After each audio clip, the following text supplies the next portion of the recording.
Let's have a quick conversation about these pickups. First, their job description is in the name. They pick up the sound from the vibration of the string and they magnify it and turn it into something that we can hear. They're basically tiny microphones for your bass guitar. Simply put, they're tiny microphones. Now, for the sake of this conversation, we're going to call this back pickup, we typically say back pickup, we're going to call it the treble pickup. And this front pickup, we're going to call it the bass pickup. I don't know if these terms are widely used amongst bass players or if they're even used to describe bass guitars at all, but I think it'll fully help us to understand exactly what they do. So imagine you have two microphones. You're recording yourself into both of them at the same time. They're EQ'd different ways to make you sound differently. So as you sing over this one, you sound one way, but then as you sing over this one, you sound another way. That's exactly what's happening with these pickups. You're playing, and depending on where you start your note, that's what's picked up first and heard in the forefront. And then the vibration, the string still vibrates and the sound goes into the other pickup and is heard in the background.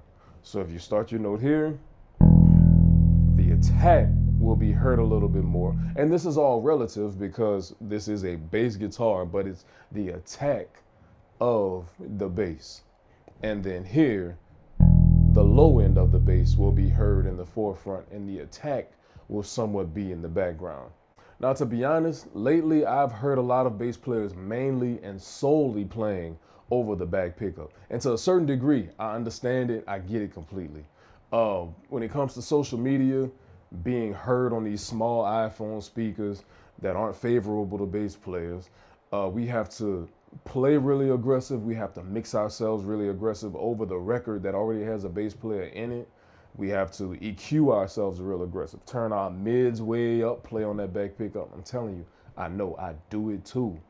But I don't want us to mix up what's going on social media and how bass players are gaining popularity on social media right now. That's what you're mainly hearing. But I don't want us to mix that up with our real world experiences. That serves a purpose and there's nothing wrong with it. But in real world experiences, when we're tone matching, when we're playing songs that don't require attack, not every gig requires attack like that. And for sure, not even every song on every gig requires that type of attack, that type of aggressive playing, that type of aggressive tone. Sometimes the song requires warmth. A lot of times the song requires warmth from us.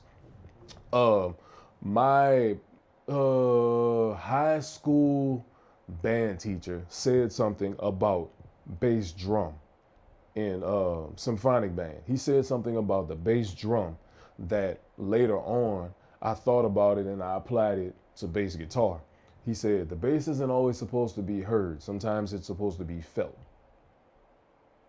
As simple as it was, at the time it stuck with me and it made sense, and I played the bass drum differently. It made me play differently. Sometimes you don't need to be heard. Sometimes you need to be felt. So later on, when I'm playing bass guitar and I'm thinking about that, it's like sometimes bass doesn't need to be heard. Sometimes it needs to be felt. Okay, I'm gonna make you feel me. I'm going to surround you. I don't want you to hear a direct attack. I want to be warm. I want to fill up the room. You know what? Scenario. Fellas, imagine you come home from work. Your girl is home, your wife is home, and you can tell she's had a horrible day. She's going through it. I don't know. She's gotten into it with her family, her friends, her coworkers, whatever. She is distraught, crying. She couldn't wait for you to get home because she's got to tell you about it. Like, she needs to vent.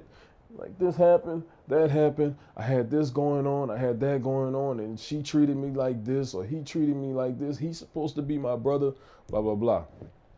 You're like, babe, I ain't gonna lie, I feel bad for you because, I mean, I don't like you feeling like that. But to be real, that was your fault. You could have did that different. You probably shouldn't have even been over there in the first place because you know how they is. This whole day could have been avoided if you would have just listened to me in the first place. Now she's even worse off. She didn't need that direct attack in the moment. She didn't need it. What she wanted was you to be a listening ear and you to just give her a good, sweet hug. Hold her. Tell her it's gonna be okay. Y'all can talk about it for real later with love. But right now, she just needs a hug, bro. She just needs a warm hug. She needs some comfort. But, okay, whatever. I just don't want us limiting our tone options by only playing over one pickup or the other. If those are our two options for where we start our note, then we've basically cut our tone options in half. So let's say we're trying to tone match. There's a song we're listening to and we say, okay, cool. I know they got, the highs turned down a little bit from the center. It sounds like this.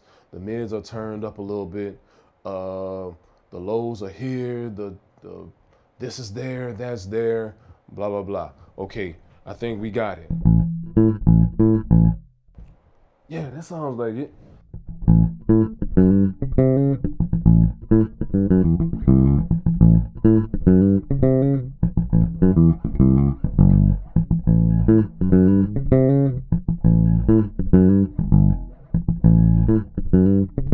It's like, wait, that's it, but it's not it. And then you go back to tweaking your EQ, your tone controls. No, you had it. You were dead on it. You were barely off. You were there. All you had to do was slide your hand over because you were thinking, okay, man, it sounds like I have a little bit too much attack. So I might have to turn my tone knob down a little bit more or turn my highs down a little bit more. No, you just needed to scoot your hand over. The EQs were exactly where they needed to be. But what you didn't hear was enough of the warmth like they had in the song.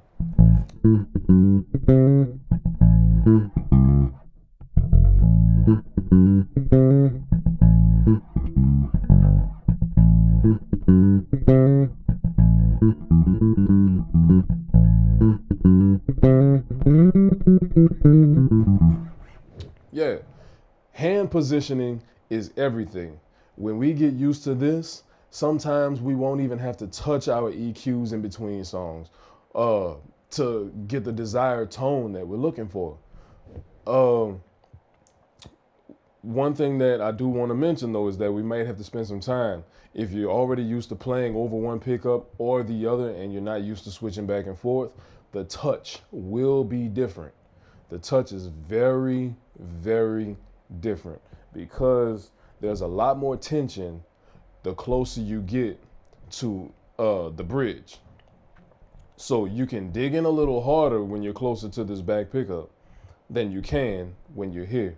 As small of a gap that is, the desired sounds, the sounds that you're looking for, you're gonna need to touch the bass different. I can't dig in the same way here that I do here.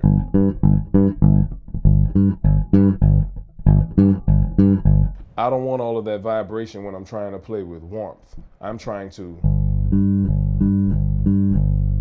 That's what I want it to sound like.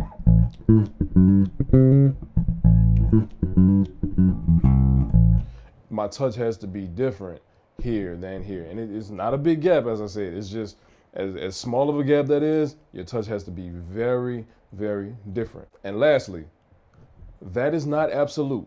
Playing over each pickup is not absolute. There's a lot in between. There's a lot on the outside of here, on the outside of this pickup. This is a full range. It's not like, okay, you play here and it sounds one way, and then you play here and it sounds another way, and there's nothing else. So just imagine, I wanted to give you somewhat of an extreme. The biggest extreme would be going extremely close to your saddles on your bridge, or extremely close to your neck or over your neck. Those are the full extremes. But I wanted to give you somewhat of an extreme by playing over each pickup. But even in between there, imagine your treble pickup, your back pickup is 0, and this pickup, your front pickup, your bass pickup is 100. If you play at 50, which I've fallen in love with lately, you get a completely different tone. You get a little bit of both. A little bit of the high end attack and a little bit of the low end. So that sounds different from.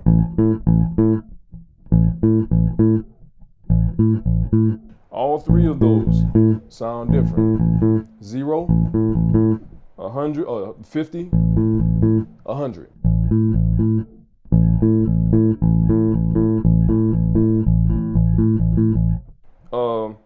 Let's see about 25.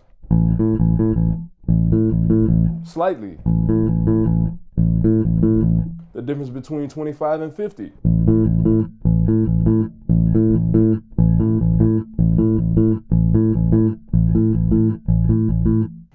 Is very, very slight differences, but you can hear it.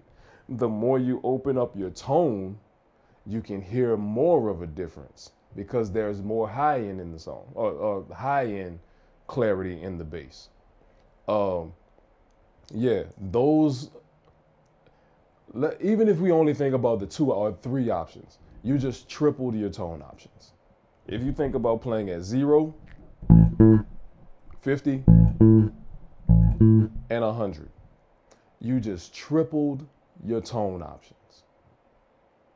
Sometimes you may not even have to come here to find what you're looking for now. It's just a simple hand shift. If you enjoyed that lesson and you feel like my teaching style would best fit how you like to learn, then head over to my channel, click the link in my bio, and there you will find DJ Raymond School of Music, where I have 2 courses waiting for you. The first one is Bass Training Camp. If you're picking up your bass for the first time today, you just bought it yesterday, I think Bass Training Camp would be the course for you. I take you from the very beginning and we go through everything in detail.